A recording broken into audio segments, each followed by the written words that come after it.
My name is Ethan, 31 years old, and I built my life from the ground up. Working 2 jobs through college earned me an engineering degree and financial stability my parents never provided. When my younger brother Kyle was graduating from his prestigious university, I was genuinely happy for him. Then came the unexpected demand from my father that changed everything between us. Before I continue this story, let me know where you are watching from in the comments. Hit that like button and subscribe to see how I stood my ground when my family tried to take advantage of my success. I grew up in a middle-class neighborhood in Grand Rapids, Michigan, where our family appeared normal from the outside. My parents, Robert and Nancy, provided a stable home with regular meals and a roof over our heads. But there was always an unmistakable difference in how they treated my younger brother Kyle and me. From early childhood, it was clear Kyle was the golden child, the one whose achievements were celebrated with extravagant parties while mine received brief acknowledgments. When I was 16, I got my first job at the local grocery store, stocking shelves after school and on weekends. My parents insisted I needed to learn responsibility and the value of money. I saved almost every dollar, knowing college was on the horizon, and understanding somehow that I would be financing it myself. Meanwhile, Kyle received an allowance for basic chores around the house, something I had done for free since I was 10. During my senior year of high school, I watched my parents meticulously plan for Kyle's education fund. They consulted financial advisors and set up special accounts for his future. When I asked about my college fund, my father simply patted my shoulder and said, "We know you will figure it out, son. You are the responsible one." Those words stung, but I nodded and continued working extra shifts to build my savings. I graduated high school with honors, but received only a basic celebration dinner at a local restaurant. 3 months later, I moved into a cramped dorm room at the state university, carrying the weight of student loans that would follow me for years. I chose engineering because I had always been good with numbers and problem solving, and because I knew it could provide financial stability eventually. College was a brutal balancing act of classes, studying and working 20 hours weekly at a campus cafe. Many nights I would return to my dorm after midnight, exhausted but determined to succeed. Some weekends I would drive my old hand-me-down car back home for Sunday dinner, only to hear my parents excitedly discussing Kyle's high school achievements and the Ivy League schools they hoped would accept him. Despite the challenges, I thrived academically. I joined study groups, built relationships with professors, and secured an internship during my junior year that opened doors for my future.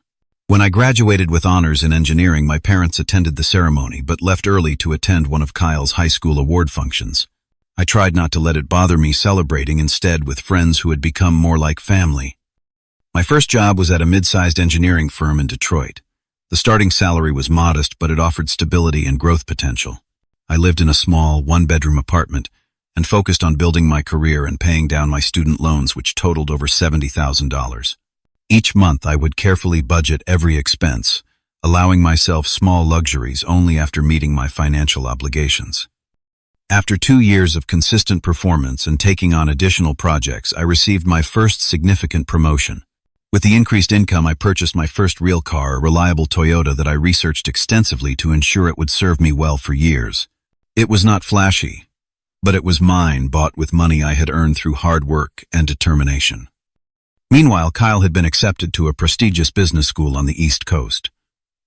My parents sold some investments to cover his tuition and housing in full. During holiday gatherings, they would proudly share stories of Kyle's college adventures, the important connections he was making, and the bright future ahead of him. I would smile and congratulate him, genuinely happy for his success, but unable to ignore the stark contrast in our paths. Despite the uneven treatment, I maintained a cordial relationship with my family. Every Sunday when I was not traveling for work, I would join them for dinner, bringing dessert or wine as my contribution. These dinners were my attempt to stay connected, to maintain family bonds, despite the lingering hurt from years of differential treatment. I hope that as adults, Kyle and I might develop a more balanced relationship, one built on mutual respect rather than the comparative dynamic our parents had fostered. As I established my financial footing, I began setting clear boundaries. When my parents hinted that I might help with Kyle's expenses, I politely declined, explaining that I was still managing my own student debt. They seemed surprised by my refusal, but did not press the issue at the time. Looking back, I should have recognized this as the calm before the storm, the foundation for the conflict that would ultimately force me to make the hardest decision of my life. As Kyle's graduation from business school approached, my parents became increasingly excited about the milestone. During our regular Sunday dinner in early May, my father Robert cleared his throat dramatically after the main course, a signal that he had an important announcement to make. My mother Nancy beamed beside him, her hand resting on his arm in a show of united support. "We have been planning a spectacular graduation celebration for Kyle," my father announced, his chest puffed with pride. "We have reserved the banquet hall at the Riverside Country Club. There will be a 5-course meal, open bar live music, and custom decorations, reflecting his achievement and future potential." I nodded politely, taking a sip of water. The country club was the most expensive venue in town, a place where local elite hosted their special events. It seemed excessive for a graduation party, but it was their choice how to celebrate their son. "We have invited over 100 guests," my mother added. "Family friends, some of Robert's business associates, who might offer Kyle networking opportunities. It is going to be absolutely perfect." "That sounds nice," I replied, genuinely happy for my brother. "Kyle deserves a good celebration." After completing his degree, my father exchanged a meaningful glance with my mother before continuing. "About that, Ethan. We have calculated the total cost, and it comes to just under $10,000. I whistled low. "That is quite an investment for one evening." "Well, yes," my father continued, his voice taking on a business-like tone I recognized from childhood discussions about money. "And that is why we wanted to discuss the financial arrangements with you tonight." Something in his phrasing made my stomach tighten. I set my fork down slowly. "Since you are doing so well in your career now," he continued, "we thought it would be appropriate for you to contribute $2,300 toward your brother's celebration." The request hung in the air between us. I blinked, certain I had misheard. "You want me to pay for Kyle's graduation party?" I asked, keeping my voice level despite my rising disbelief. "Not the entire thing," my mother clarified quickly. "Just a portion. We are covering the majority ourselves." "It is time you gave back to the family," my father added firmly. "You are established now with your engineering job and that promotion you mentioned last month." I felt heat rising in my face, but took a deep breath to stay calm. Across the table, Kyle sat with an expectant smile, as if my agreement was a foregone conclusion. "Dad, I still have over $30,000 in student loans I am paying off," I explained carefully, "plus rent, car payments, and other expenses. That is a significant amount you are asking for." "We paid for plenty of things for you growing up," my father countered, his tone hardening.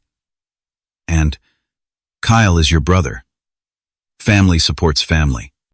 I looked around the table, taking in my mother's pleading expression, my father's stern expectation, and Kyle's entitled smirk. In that moment, years of uneven treatment crystallized into perfect clarity. "I am sorry, but I cannot contribute that amount," I said firmly. "I have my own financial responsibilities that I need to prioritize." My father's face darkened. "After everything we have done for you, we raised you, fed you, clothed you. Those are basic parental obligations," I replied, keeping my voice steady despite my racing heart, "and I am grateful for them. But I put myself through college with minimal help. I have been financially independent since I was 18. I cannot fund an extravagant party when I am still paying for my own education." "This is ridiculous," Kyle interjected. "You make good money now. Stop being so selfish." My mother reached across the table for my hand. "Ethan, honey, we are just asking you to be part of this special family moment. Do not. You want to celebrate your brother's success." "I am happy to celebrate Kyle," I clarified. "I will attend the party. I will bring a thoughtful gift within my budget. But I cannot contribute $2,300 to an event I had no part in planning." My father pushed his chair back abruptly, the legs scraping against the floor. I never thought my own son would be so stingy, so unsupportive of his family. The irony of his statement was not lost on me, but I chose not to point it out. Instead, I stood up calmly. "I should go. Thank you for dinner. If you walk out that door without agreeing to help, do not bother coming next Sunday, my father threatened. I paused at the threshold, a mixture of sadness and resolve washing over me. I am sorry you feel that way. My decision stands. The drive home was a blur of conflicting emotions. Part of me wondered if I had overreacted, if family harmony was worth the financial sacrifice. But the larger part recognized that this was about more than money. It was about respect and recognition of the different paths Kyle and I had walked. Within an hour of arriving home, my phone began buzzing with text messages. My mother sent emotional appeals about family unity and disappointing my father. Kyle sent shorter, more accusatory messages calling me selfish and cheap. My father sent a single text, I expected better from you. Seeking perspective, I called my best friend Marcus, who had witnessed the family dynamic for years. They are out of line, Ethan, he said after I explained the situation. You worked hard for every dollar you have. You are not obligated to fund Kyle's party. Stand your ground. His support reinforced my resolve. That night, I wrote a thoughtful email to my parents explaining my position more thoroughly, reiterating my willingness to celebrate Kyle in ways that respected my financial boundaries. I received no response, and the silence spoke volumes about the challenging days ahead. 2 days after my refusal to contribute to Kyle's graduation party, I was relaxing in my apartment after work when an unexpected knock interrupted my evening. Through the peephole, I spotted my parents standing in the hallway, their expressions tense. With a sense of foreboding, I opened the door. May we come in? My father asked stiffly already, stepping forward without waiting for my response. Of course, I replied, stepping aside. This is a surprise. Is everything okay? My mother moved to the center of my living room, taking in the modest but neat space with a critical eye. We need to discuss something important with you, Ethan. They declined my offer of coffee or water, preferring to get straight to business. My father sat on the edge of my couch, looking uncomfortable in my personal space. Your brother is starting his new job at Anderson Financial next month, he began without preamble. It is a prestigious position with significant responsibilities. That is great, I said sincerely. I am happy for him. He will need reliable transportation, my father continued, exchanging a look with my mother. Something professional that reflects his new status. A knot formed in my stomach as I began to see where this conversation was heading. We think it would be appropriate for you to give Kyle your Toyota as a graduation present, my father stated flatly. You can always purchase another vehicle for yourself. The audacity of the request momentarily stunned me into silence. My Toyota was only 3 years old, paid for entirely with my own money, after months of careful saving. What happened to Kyle's car, I asked, knowing they had purchased him a new Audi when he left for college. My mother shifted uncomfortably. There was an unfortunate incident last month. Kyle was driving home from a party, and well, he misjudged a turn. The car was totaled, but thankfully he was not seriously hurt. Was he drinking? I asked, already knowing the answer from her averted gaze. That is not relevant, my father cut in sharply. What matters is that your brother needs transportation for his new position. Your car is practical and reliable, and you expect me to just give it to him. After he wrecked his own car driving irresponsibly, I could not keep the incredulity from my voice. Do not you want your brother to succeed? My mother's voice took on the guilt-inducing tone I recognized from childhood. This is his first step into the professional world. First impressions matter. I took a deep breath, organizing my thoughts before responding. Mom, Dad, I purchased that car with my own money. I researched for months to find the right balance of reliability, efficiency, and affordability. It represents a significant investment that I made for myself after years of driving old, unreliable cars through college. You can afford another one, my father dismissed. With your job and no family to support, your expenses are minimal. His casual dismissal of my financial responsibilities ignited a spark of anger.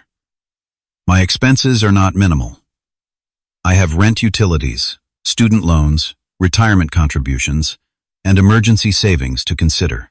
And beyond that, giving away my car to Kyle after he crashed his own vehicle through irresponsibility would be enabling behavior I cannot support.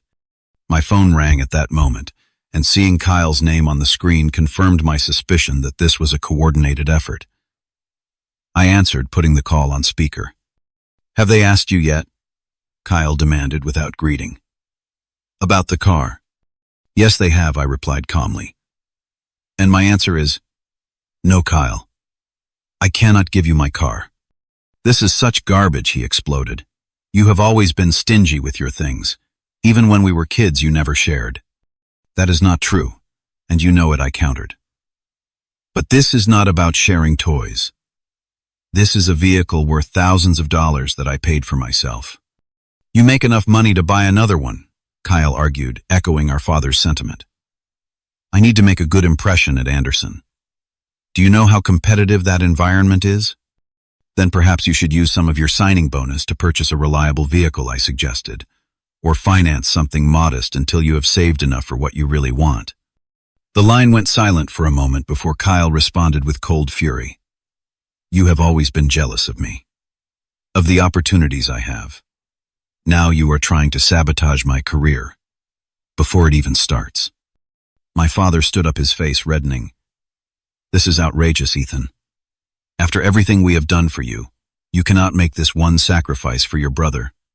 What exactly have you done for me that compares to giving away a $20,000 vehicle?" I asked quietly. "You did not pay for my education. You did not help me find my job. You did not contribute to my down payment or my monthly payments. We raised you," my mother interjected. "We gave you a home food guidance. Yes, you did the legal minimum required of parents," I acknowledged, "and I am grateful for that. But you gave Kyle so much more. You funded his education fully. You bought him a luxury car. You connected him with your business associates. You are planning a $10,000 graduation party. The disparity in how you have treated us has always been clear." My father's face contorted with rage. "If that is how you feel about this family, perhaps you should reconsider your place in it." "What does that mean?" I asked, though I already knew. "It means that in this family we support each other," he stated coldly.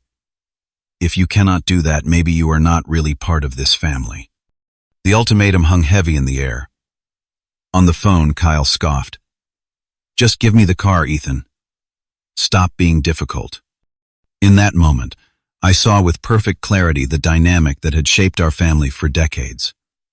I was expected to give without complaint, to sacrifice without recognition, while Kyle received without gratitude or responsibility. "I will not be giving you my car, Kyle," I said firmly.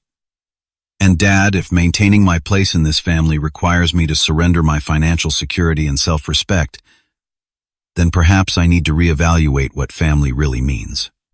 My mother gasped. "You cannot mean that." "I do," I replied, my resolve strengthening. "I have tried for years to maintain a relationship with all of you despite the uneven treatment. But I cannot continue to be the only one compromising." My father stood abruptly, pulling my mother up by the elbow. "We will give you time to reconsider your position. But know this, Ethan. There will be consequences for this selfishness." As they walked toward the door, Kyle's voice came through the phone speaker. "You will regret this, Ethan. Dad and Mom have always been there for me, and they always will be. Can you say the same?" After they left, I sat in the sudden silence of my apartment, a strange mixture of pain and liberation washing over me. For the first time, I had stated plainly what I had felt for years. Whatever came next would be difficult, but I knew I had made the right choice in maintaining my boundaries. The following day, I returned home from work to find 3 missed calls from my mother and a text message stating that they needed to speak with me immediately about a family matter.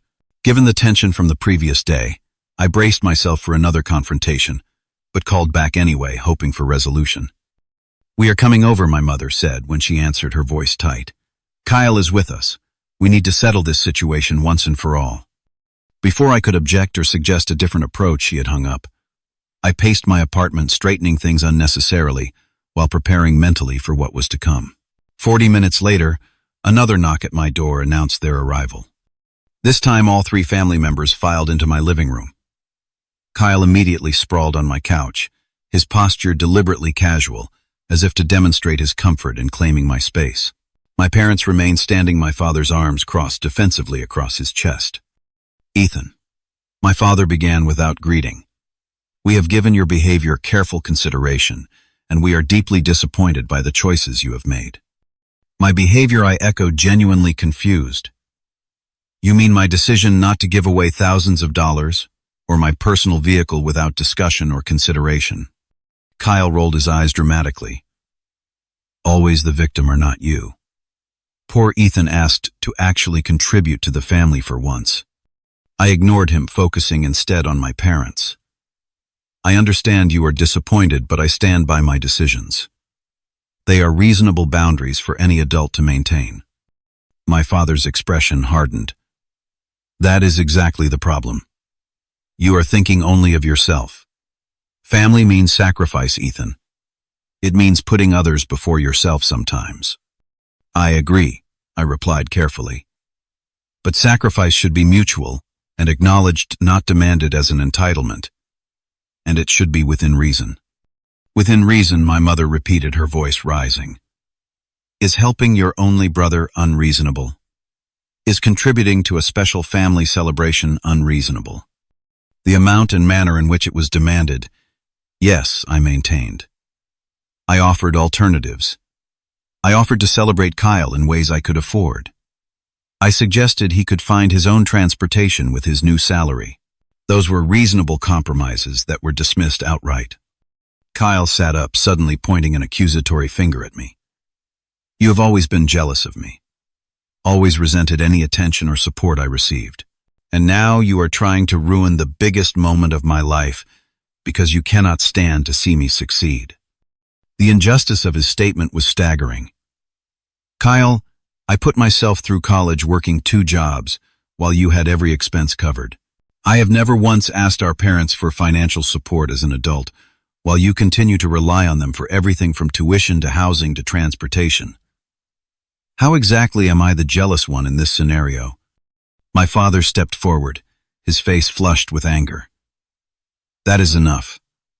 We did not come here to debate the past. We came to inform you of our decision."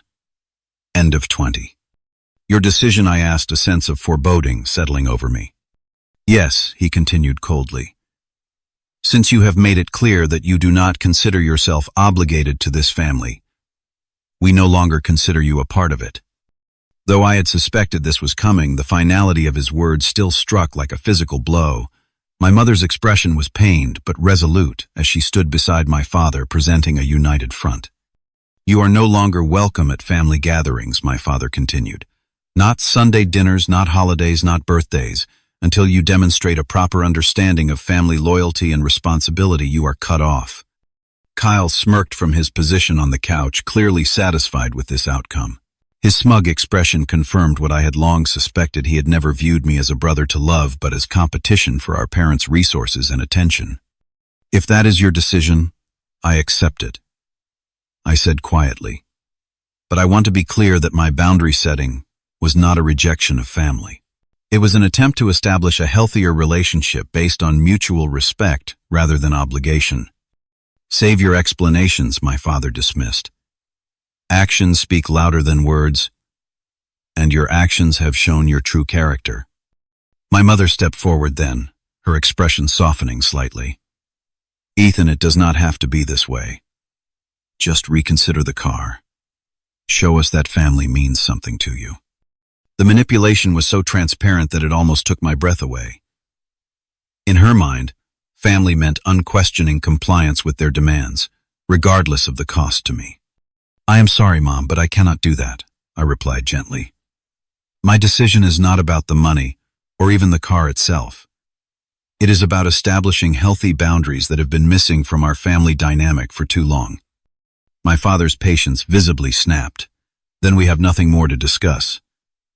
However, we will be taking back the watch we gave you for your college graduation and the coffee maker we brought for your housewarming. Those were family gifts that belong with family." The pettiness of the demand was so unexpected that I almost laughed. The watch had been a modest gift compared to the laptop and vacation they had given Kyle for the same achievement, and the coffee maker had been a basic model that I had since upgraded. "Take them," I said, retrieving both items from their places in my apartment. "They are just objects. If having them back makes you feel better, they are yours." Kyle stood and snatched the watch from my hand. "This is just the beginning of what you will regret," he said in a low voice. "You have no idea what you are losing today." As I handed the coffee maker to my mother, her eyes briefly met mine, and I thought I detected a flicker of uncertainty. But it vanished quickly, replaced by the same determined expression she had worn throughout this confrontation. "We should go," she said to my father. "There is nothing more to say." They moved toward the door, Kyle leading the way with an exaggerated swagger. My father paused at the threshold, turning back to deliver one final statement. "When you realize what a mistake you have made, do not expect forgiveness to come easily," he warned. "Some bridges once burned cannot be rebuilt." And then they were gone, the door closing behind them with a finality that echoed in my suddenly empty apartment. I stood motionless for several minutes, processing the enormity of what had just occurred. My entire family had just disowned me over a car and a party contribution. The reality was both painful and absurd. Later that evening, as I sat alone with a glass of wine trying to process my emotions, my phone buzzed with a text from Kyle. "Hope you enjoy your car and your money. They will be cold comfort without a family." I did not respond, recognizing that any engagement would only feed the dysfunction. Instead, I turned off my phone and allowed myself to fully feel the conflicting emotions washing through me: grief for the family relationships I had hoped to salvage, anger at the unfairness of their demands, fear about holidays and celebrations alone, but also, surprisingly, a profound sense of relief. For the first time in my adult life, I was free from the constant expectation to compensate for the preferential treatment Kyle had always received.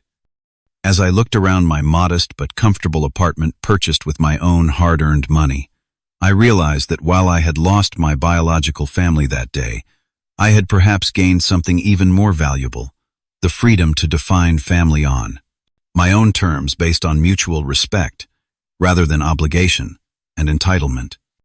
The first few weeks after being cut off from my family were the hardest.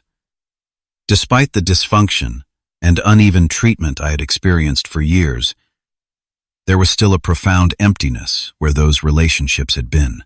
I found myself reaching for my phone on Sunday afternoons, momentarily forgetting that there would be no dinner to attend, no family updates to receive, however complicated those gatherings had been.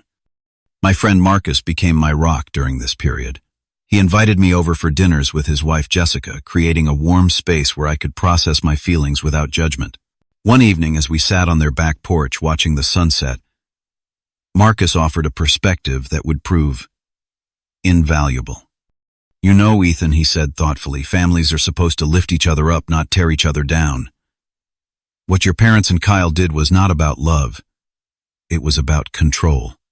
Jessica nodded in agreement. "Sometimes the healthiest thing you can do is create distance from toxic relationships, even when those relationships are with family.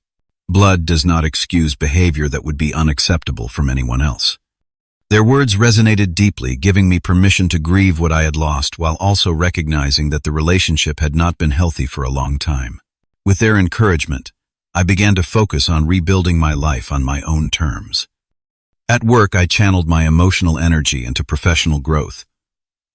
I volunteered for challenging projects that others avoided, stayed late to perfect presentations, and sought mentorship from senior engineers I admired. My dedication did not go unnoticed. 3 months after the break with my family, my supervisor called me into his office. "Ethan, your performance these past few months has been exceptional," he said, reviewing a folder of project summaries. "The Reynolds project client specifically mentioned your attention to detail and problem-solving approach. We would like to offer you a promotion to senior design engineer effective next month." The promotion came with a substantial salary increase and additional responsibilities that would further develop my professional skills. I accepted gratefully, recognizing the opportunity as both a professional achievement and a personal validation. My success was my own, built through dedication and hard work rather than family connections or advantages. With the increased income, I decided to make some changes to my living situation.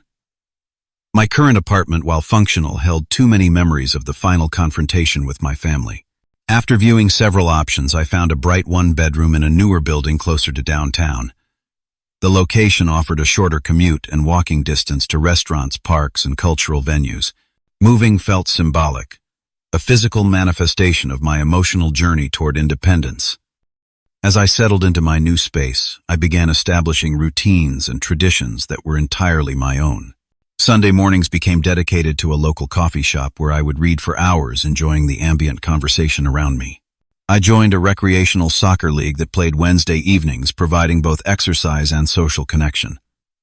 I volunteered monthly at a youth engineering program, mentoring high school students interested in STEM careers. These new connections gradually expanded my social circle beyond Marcus and Jessica, introducing me to people who knew me only as I was now, not as the family scapegoat I had been. There was freedom in these fresh relationships, unburdened by history or expectation. 6 months after the break, I decided to seek professional help processing the complex emotions surrounding my family situation. My therapist, Dr. Carol, specialized in family dynamics and helped me understand the patterns that had defined our relationships. "What you are describing," she explained during one session, "has elements of what we call family scapegoating. Your achievements were minimized while your brothers were celebrated. Your boundaries were seen as threats rather than healthy expressions of individuality." "But they are my family," I said, still struggling with the finality of the break. "Should not I have tried harder to maintain the relationship?" "Relationships require effort from both sides," she replied gently. "From what you have described, you were the only one expected to compromise, to give, to accommodate. That is not a relationship. That is servitude." Her words gave me permission to acknowledge the hurt I had carried for years, and to recognize that walking away had been an act of self-preservation rather than selfishness. Over several months of therapy, I began to reframe my understanding of family, recognizing that true family supported growth rather than enabling dependency. The holiday season presented new challenges as I faced my first Thanksgiving and Christmas without family gatherings. Rather than dwelling on what I had lost, I decided to create new traditions. End quote. For Thanksgiving, I organized a Friendsgiving potluck, inviting colleagues, neighbors, and friends who for various reasons were not traveling to see family. The gathering was warm and genuine, filled with laughter and connection that felt more authentic than the tension-filled family dinners of my past. For Christmas, I volunteered at a community dinner, serving those without homes or family connections, finding profound meaning in the service. Later, I joined Marcus and Jessica for gift exchange and dessert, grateful for their consistent presence in my life. As the one-year mark of the family break approached, I realized I had accomplished something significant in my financial life. I had paid off my student loans completely 5 years ahead of schedule. Without the emotional drain of navigating toxic family dynamics, I had been able to focus on financial planning and career advancement in ways that yielded tangible results. I celebrated this milestone with a small dinner party at my apartment, sharing the achievement with friends who understood its significance. The silence from my family remained nearly complete during this time, with one exception. 8 months after cutting me off, my mother sent an email asking for a small loan to cover an unexpected expense. There was no acknowledgement of our estrangement, no apology for her role in it, just an expectation that I would provide financial assistance despite everything that had transpired. After careful consideration and consultation with Dr. Carol, I responded briefly but kindly, explaining that I was not in a position to provide financial support given the current state of our relationship. I received no reply. As I approached the one-year anniversary of being cut off from my family, I realized that what had initially felt like punishment had gradually transformed into liberation. I had created a life rich with meaning, authentic connection, and personal growth. My apartment was filled with books I loved, art that inspired me, and photographs of adventures with genuine friends. My calendar was populated with activities I had chosen, relationships I had cultivated, and goals I had set for myself. The grief had not disappeared entirely, and I suspected it never would. There would always be a space in my heart for the family relationships I had hoped for rather than the ones I had experienced. But alongside that grief, Now lived pride in the life I had built, gratitude for the true friends who had become chosen family, and a deep self-knowledge that had emerged from navigating this difficult journey. One evening, as I was returning from a dinner with colleagues celebrating a successfully completed project, I checked my mail to find a letter addressed in my mother's distinctive handwriting. My heart raced as I carried it upstairs, uncertain whether it contained reconciliation or further rejection. I set it on my kitchen counter, taking time to prepare myself emotionally before opening it. Whatever it contained, I knew that my worth and well-being no longer depended on their approval or acceptance. I had built something valuable, all on my own. Almost exactly 1 year after being cut off from my family, I was pushing a cart through the produce section of the local grocery store when I heard someone call my name. Turning, I was surprised to see Mrs. Patterson, my mother's longtime friend from their book club. "Ethan, dear, how wonderful to see you," she said, approaching with genuine warmth. "It has been ages. You look well." "Thank you, Mrs. Patterson." "It is good to see you too," I replied, genuinely happy to see a familiar face from my past that was not directly involved in the family conflict. "How have you been? Your mother mentions you so rarely these days." I was beginning to worry. Her comment confirmed what I had suspected. My parents had likely crafted a narrative about my absence that painted them in a favorable light. Rather than explaining the painful reality, I offered a simple response. "I have been doing well, thank you. Work keeps me busy, and I have good friends in the area." She nodded, seemingly relieved. "That is wonderful to hear. And how about that promotion your mother mentioned a while back? Senior engineer, was it?" I was momentarily taken aback that my mother had shared this information, which she could only have learned through social media or mutual acquaintances, since we had not spoken directly. "Yes, that is right. The position has been challenging but rewarding." Mrs. Patterson glanced around conspiratorially before leaning closer. "I probably should not say anything, but I have been so concerned about your parents lately. Have you spoken with them recently?" "No," I admitted. "We have not been in regular contact." She shook her head sadly. "I thought as much. Well, things have not been going well for them, I am afraid. Your father's construction business has been struggling terribly. The economic downturn hit them hard, and then there was that lawsuit from the Hendersons over the unfinished renovation. This was news to me. My father's business had always been stable, if not wildly successful. I had not heard about any lawsuit," I said carefully. "Oh dear, perhaps I should not have mentioned it."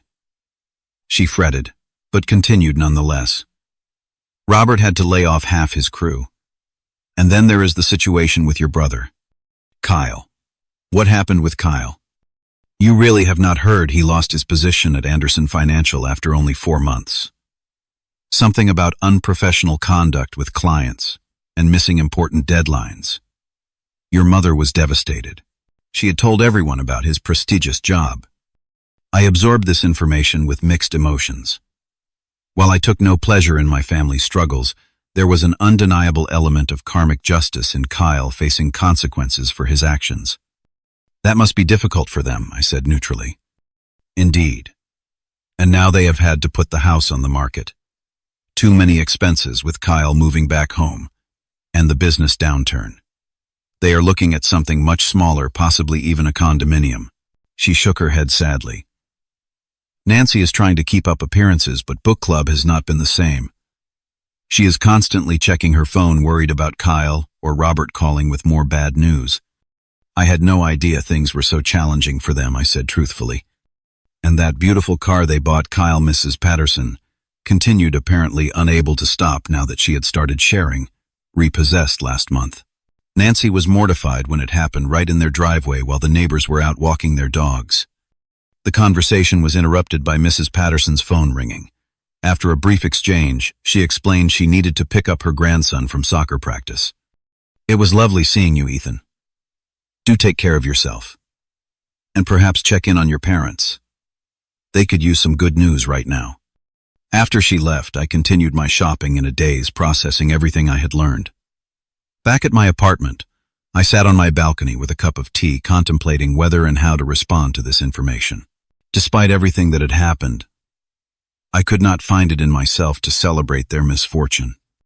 Later that evening, I checked my email and found a message from my mother that had arrived that afternoon. The timing seemed too coincidental to be unrelated to my encounter with Mrs. Patterson. Ethan, the email began without greeting. I hope this message finds you well. It has been too long since we have spoken, and perhaps it is time to put the unpleasantness behind us. Family should not remain estranged, especially in difficult times.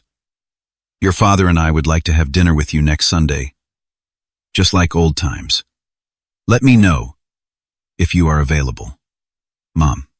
There was no acknowledgement of their role in the estrangement, no apology for cutting me off, just an expectation that I would eagerly return to the fold now that they desired it.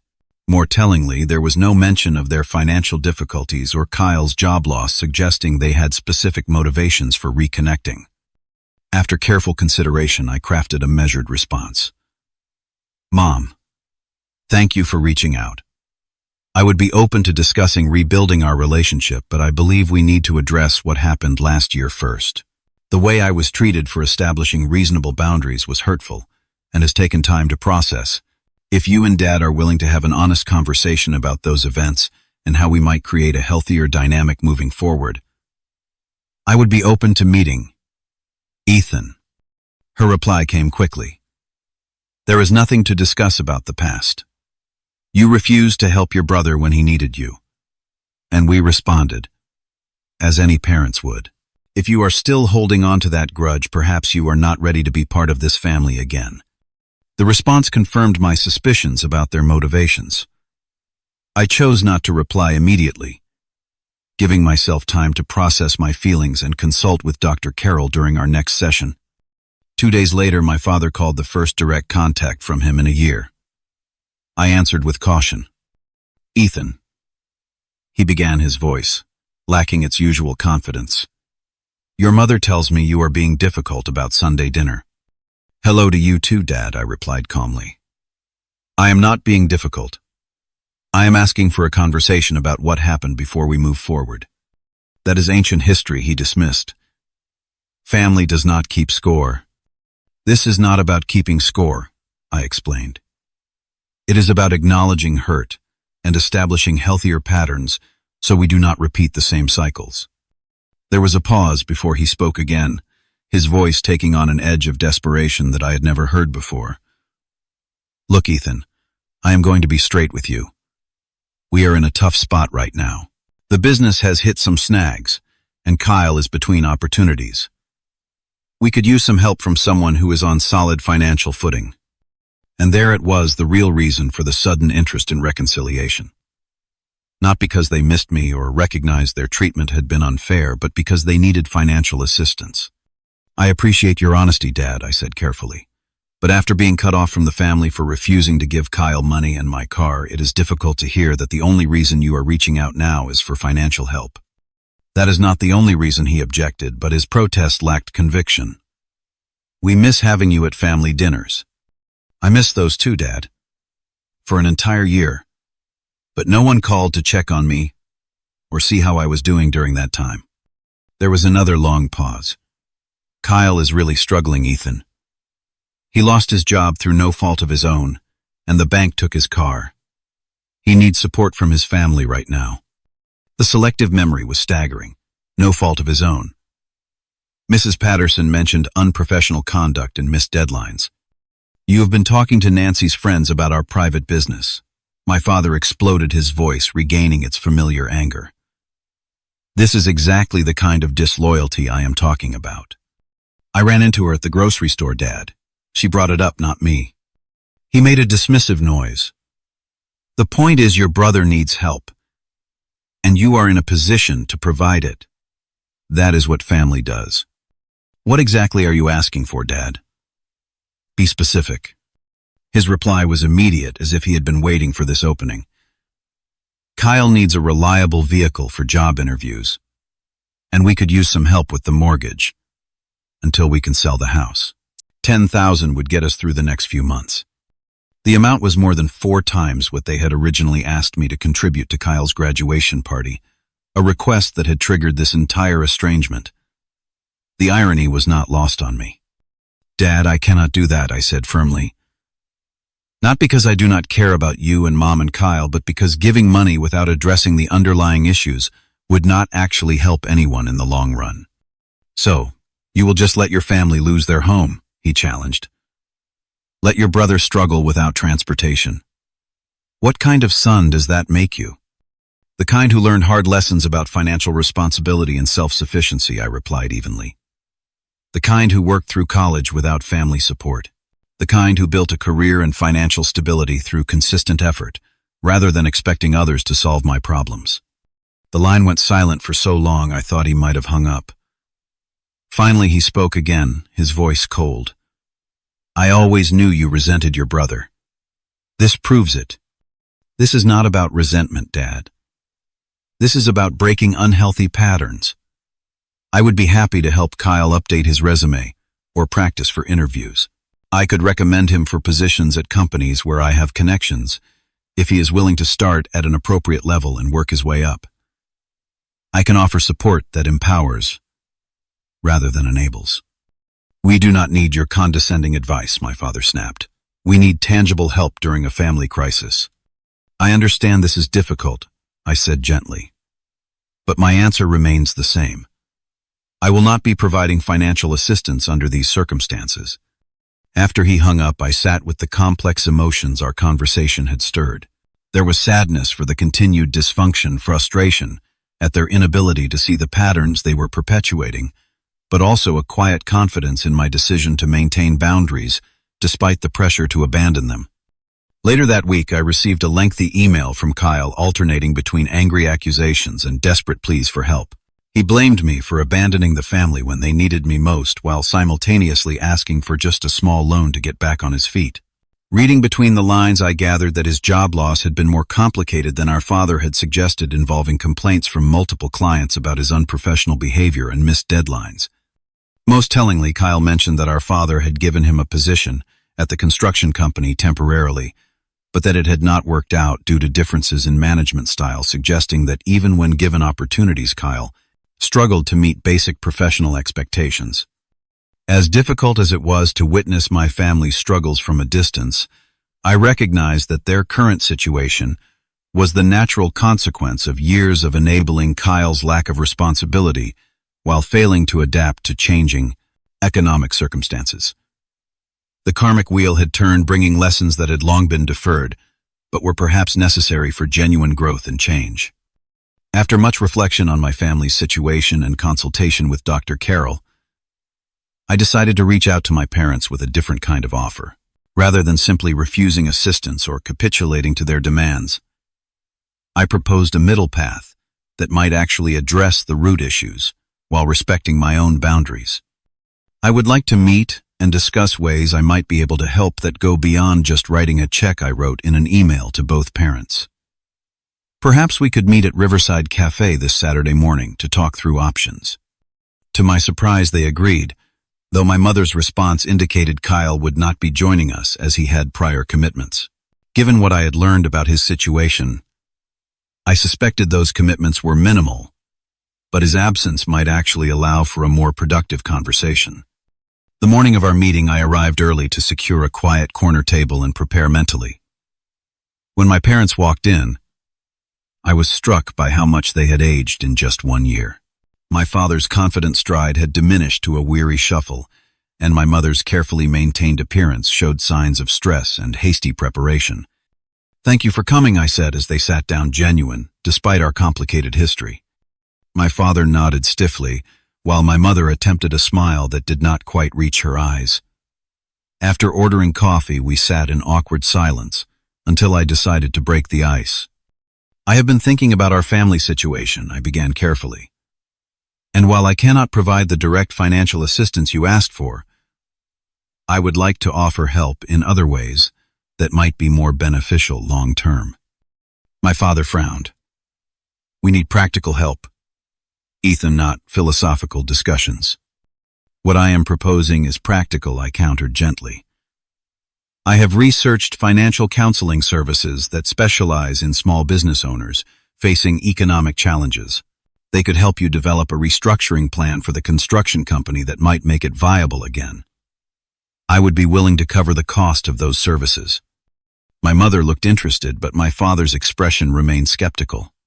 Additionally, I continued, I have contacts at several companies that might be appropriate for Kyle's skill set. Not at the executive level he was expecting, but entry positions with growth potential where he could rebuild his professional reputation. I would be happy to make introductions if he is willing to start fresh and commit to professional development. Your brother has a business degree from a prestigious university, my father objected. He should not have to start at the bottom. A degree is valuable, I acknowledged, but in the current job market, practical experience and professional references matter more. Kyle's recent job history has created challenges that need to be addressed strategically. My mother reached across the table hesitantly. What about the house, Ethan? We are 3 months behind on the mortgage. The bank is sending notices. Selling might actually be the best option, I suggested gently. Downsizing to something more manageable would reduce your expenses significantly and potentially provide some capital to address immediate debts. The financial counselor could help you evaluate whether that is the right move and how to time it properly. My father's face reddened. So your solution is for us to admit defeat, sell the family home, start over in our 60s. I see it as adapting to current realities, I replied calmly. Many people restructure their lives at various points. It is not defeat. It is strategic adjustment. Over the next hour, our conversation evolved from defensive positioning to cautious consideration of practical solutions. My mother gradually became more engaged, asking thoughtful questions about the financial counseling process. My father remained resistant but less combative as the discussion progressed. There is one more thing I want to address, I said as our meeting drew to a close. For any of these approaches to work, we need to establish a healthier family dynamic. The pattern of enabling Kyle while expecting me to provide financial support without question needs to change. My mother looked down at her coffee cup. We never meant to treat you unfairly, Ethan. I believe that I said sincerely. But impact matters more than intention. The reality is that Kyle has been shielded from consequences while I was expected to manage on my own. That disparity created resentment that damaged our relationship as brothers and my relationship with you both. My father shifted uncomfortably. We raised you differently because you were different children. You were always more responsible, more independent. Because I had to be, I pointed out. Those traits were necessary for me to survive and succeed with the level of support I received. Kyle never developed them because he was never expected to. A lengthy silence followed, during which I could almost see my parents processing this perspective, perhaps for the first time. Finally, my mother spoke. You might be right, she admitted quietly. We thought we were doing what was best for both of you, but looking at where we all are now. She trailed off, glancing at my father. He cleared his throat, clearly uncomfortable. I still think families should support each other without all these conditions and analyses. Support should flow in all directions, I agreed, but it should empower, not enable. The help I am offering is designed to create lasting change, not just a temporary fix that perpetuates the same patterns. As we prepared to leave, my mother hugged me tentatively. Thank you for meeting with us, Ethan. For being willing to help, in your own way. My father extended his hand formally, which I shook. We will consider your suggestions, he said, the closest he could come to acknowledgement in that moment. Over the following months, a gradual transformation began within our family system. My parents did engage with the financial counselor, though my father initially resisted many of the recommendations. They ultimately decided to sell the house, moving into a comfortable condominium that better suited their current lifestyle and financial situation. The process was emotionally challenging but ultimately liberating, as they let go of the financial burden the larger home had become. Kyle's journey was more complicated. Initially, he rejected my offers of assistance, viewing entry-level positions as beneath him. But as his unemployment stretched into its 6th month, reality began to set in. With reluctance, he agreed to an interview I arranged at an associate-level position with a company where my college roommate served as department director. To everyone's surprise, including perhaps his own, Kyle discovered that starting fresh with lowered expectations actually reduced his anxiety and allowed him to focus on learning rather than projecting an image of success. His natural intelligence, when channeled into actual work rather than impression management, proved valuable. 6 months into the position, he received his first positive performance review and a modest but meaningful raise. Our relationship as brothers remained distant but evolved toward a cautious civility. During a family dinner 9 months after our cafe meeting, Kyle actually thanked me for the job connection, a moment of humility that would have been unimaginable in our previous dynamic. My relationship with my parents gradually improved as well, though, with clearly established boundaries. Sunday dinners resumed on a monthly rather than weekly basis, with conversations that were more authentic if sometimes uncomfortable. My father still occasionally made comments about how things used to be, but my mother had become surprisingly reflective about the family patterns that had contributed to our difficulties. I was reading an article about family dynamics she mentioned during one dinner. It talked about how parents sometimes create roles for their children, the responsible one, and the one who needs more help. I think we might have done that with you and Kyle without realizing it. This acknowledgement, simple as it was, represented significant growth and healing. It did not erase the past, but it created space for a different future.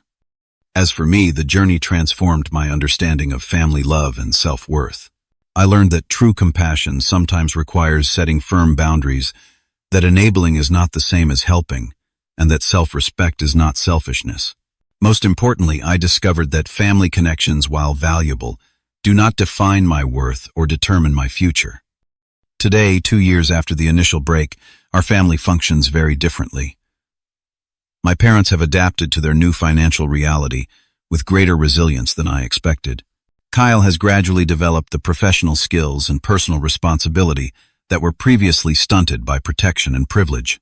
And I have maintained my financial independence and personal boundaries while finding ways to be supportive that align with my values. The most profound lesson from this journey is that sometimes the most loving thing we can do for others is to refuse to participate in dynamics that harm them, even when they initially resent that refusal. By standing firm in my boundaries despite intense pressure, I ultimately contributed to necessary changes that have benefited everyone involved. What challenging family situations have you faced, and how did you handle them? I would love to hear your stories in the comments below. If this story resonated with you, please consider liking this video and subscribing to the channel for more real-life experiences that might help you navigate your own complex relationships. Thank you for listening to my journey, and remember that setting healthy boundaries is not just self-care, it is an act of love for yourself and others.